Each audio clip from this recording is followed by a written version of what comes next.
Langsung saja kita masuk ke pembahasannya.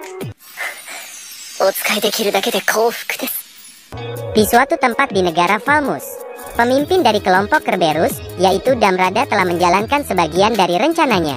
Yang mana di negara Falmus, telah beredar rumor tentang Yumu dan Edomalis yang bekerja sama untuk menggelapkan uang negara. Sehingga membuat para bangsawan memberikan dukungannya kepada Raja baru negara Falmus, yaitu Raja Edward, untuk segera menangkap dan mengeksekusi mereka berdua.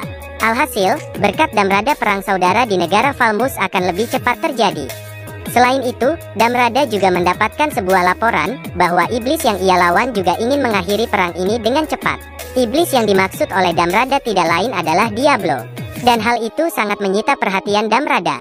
Lantas setelah ia menyelidiki tentang iblis itu, ia mendapati kalau Razen sekarang melayani Diablo. Razen yang notabene sudah terkenal di Kekaisaran Timur pun dapat dikalahkan oleh iblis tersebut. Di saat itulah Damrada menyadari kalau iblis yang ia coba bunuh bukanlah iblis sembarangan. Selain itu, Damrada juga mencurigai para sage telah merencanakan sesuatu yang akan membahayakan keselamatan dirinya. Pada akhirnya, ia lebih memilih untuk menghentikan campur tangannya dalam perang di negara Falmus. Namun Damrada akan meninggalkan 6 orang kontraktor pemburu iblis yang ia beli untuk membantu Raja Edward. Dan Damrada juga memutuskan untuk pergi ke negara Tempest dan menyamar menjadi seorang pedagang.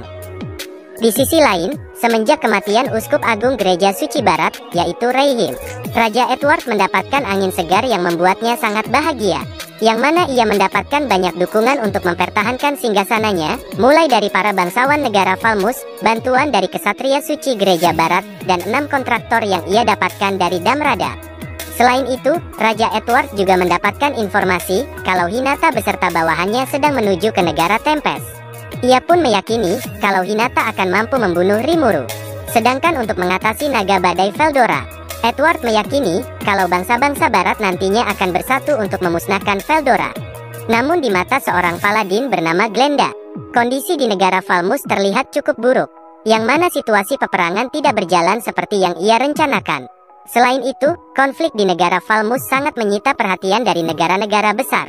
Dan untuk melihat situasi di sana, mereka mengirim pasukan jurnalis ke negara Falmus. Tak lama kemudian, tawa jahat mengiringi kedatangan sang iblis bucin Diablo di langit negara Falmus.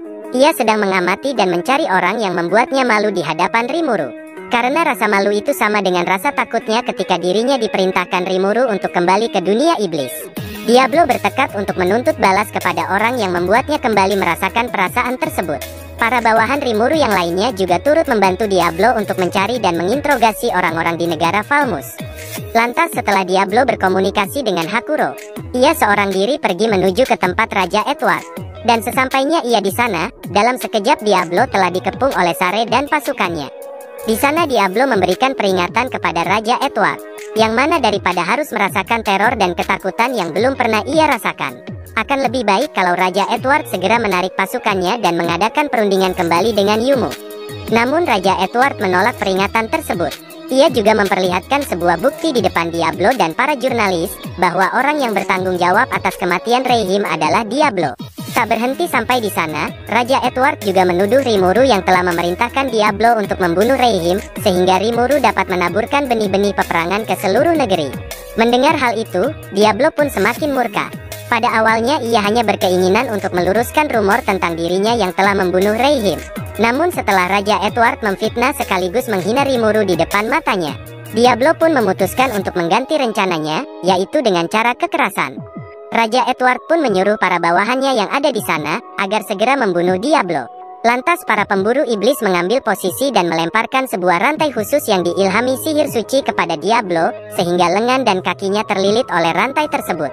Namun dengan santainya, Diablo yang masih terlilit rantai malah menanyakan kesiapan dari para pemburu iblis.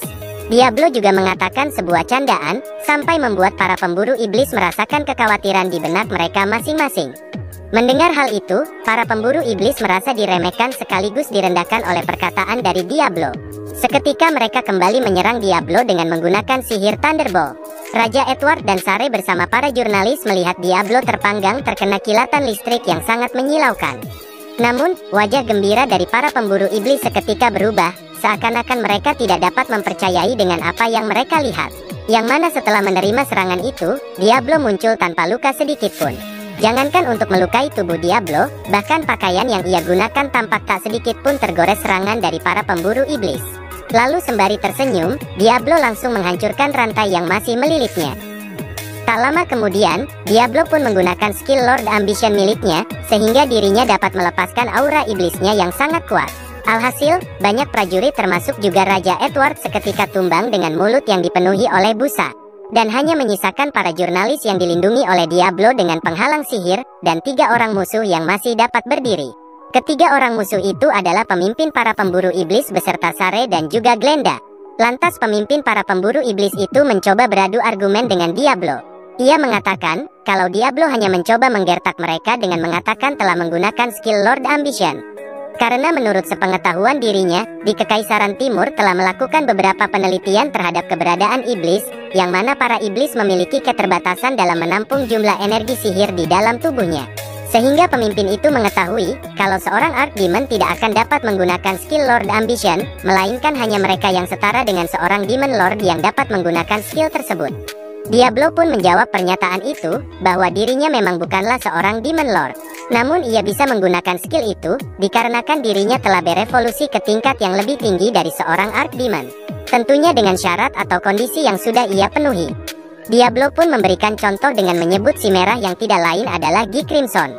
Ia juga menjelaskan bagaimana Gi Crimson mendapatkan gelar Demon Lord-nya, yang mana seorang iblis hanya harus mengumpulkan kekuatan hingga ke titik maksimumnya, lalu setidaknya dapat bertahan hidup selama 2000 tahun.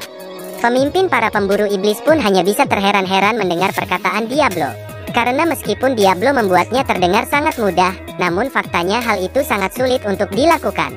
Di mana ras iblis adalah ras yang sangat menyukai pertarungan, sehingga kalau iblis itu kalah dalam pertarungan, maka dapat menurunkan batas atas energi sihirnya.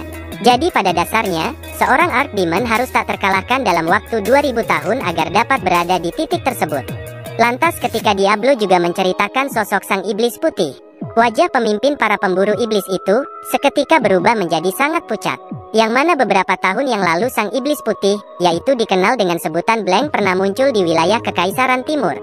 Namun karena Blank berpotensi akan menjadi Gi Crimson kedua, sekaligus mengganggu keseimbangan para Demon Lord sehingga mengakibatkan kekacauan di dunia Tensura. Kekaisaran Timur pun menggunakan kekuatannya untuk membunuh iblis tersebut. Mendengar semua penjelasan dari Diablo, membuat pemimpin pemburu iblis pun putus asa dan meminta maaf kepada Diablo. Bahkan ia melepaskan seluruh rasa malu dan kehormatannya demi mendapatkan ampunan dari Diablo. Dengan senyum lembutnya, Diablo mempertanyakan kembali niatnya bertarung dan melihat kalau Diablo hanya menggertak atau tidak. Pemimpin itu pun kembali memohon ampun dengan mengatakan, kalau alasannya datang dan bertarung dengan Diablo hanya untuk mencari uang, dan tidak bermaksud untuk menantang dirinya. Diablo pun luluh setelah mendengar permohonan yang menyedihkan dari pemimpin pemburu iblis tersebut. Lantas Diablo menyuruhnya untuk bergabung dengan para jurnalis, sekaligus membawa orang-orang yang berserakan di tempat itu ke dalam penghalang sihir. Lantas di medan pertempuran, masih tersisa 2 anggota dari ke-10 kesatria suci terkuat, yaitu Sare dan Glenda. Awalnya Sare tidak mempercayai omongan Diablo yang mengatakan, kalau dirinya lebih tinggi dari seorang Archdemon. Ia juga mengatakan cibirannya kepada Diablo, kalau kesatria suci gereja barat tidak akan pernah takut menghadapi seorang iblis. Diablo pun cukup terkesan dengan keberanian Sare yang tidak takut terhadap kehadiran dirinya. Namun ketika Diablo memperkenalkan dirinya kembali dengan mengatakan, kalau ia sudah berevolusi dari Archdemon menjadi Demon Tier, Sare sangat terkejut dan dari pori-pori tubuhnya keluar keringat dingin, selepas mendengar perkataan dari Diablo. Bahkan pemimpin para pemburu iblis yang mendengar kata Demon Tier seketika pingsan dibuatnya. Namun ia pingsan bukan karena ketakutan, melainkan kelegaannya tidak harus menghadapi Diablo. Tak lama kemudian, di saat Sare masih merinding memikirkan Rimuru yang sanggup memberikan nama kepada iblis sekelas Diablo, Glenda berteriak dan mengajak Sare untuk menyerang Diablo. Glenda sama sekali tidak takut dengan semua ancaman dari Diablo. Glenda pun menusukkan sebuah pisau hitam ke jantung Diablo. Bahkan ia kembali menyerang Diablo dengan pisau itu secara membabi buta.